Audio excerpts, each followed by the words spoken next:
Hello, this tutorial is going to cover how to make some flashcards in RemNote.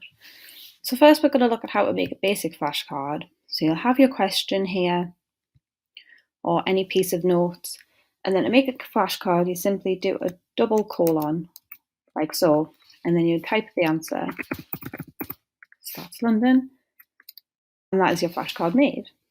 So if I click on this arrow here, I can see what my flashcard is going to look like when I come to test it. So there are two types of flashcards that can be made, three different types, as you can see down here. So currently this double arrow means that I can be tested asking the question and then giving the answer, or with the answer and then I have to remember the question. See, you can change the arrows here. So instead this just shows you the answer without the question, and vice versa for the other arrow. Next we have a multiple answer flashcard. So here, capital cities in the UK. Again, I just do my double colon.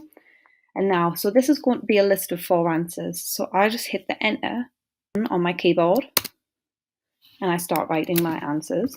So we have London, Edinburgh, Cardiff,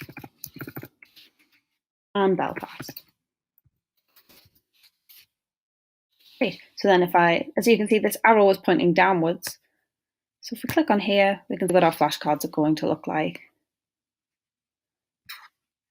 And it's the same here. So show the capital cities in the UK, show answer, and it will bring up all 4 answers. And as you can see here, we have the number 4.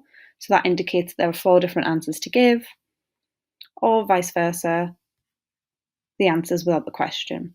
And now when you make a list like this, you can also have the option to test one by one.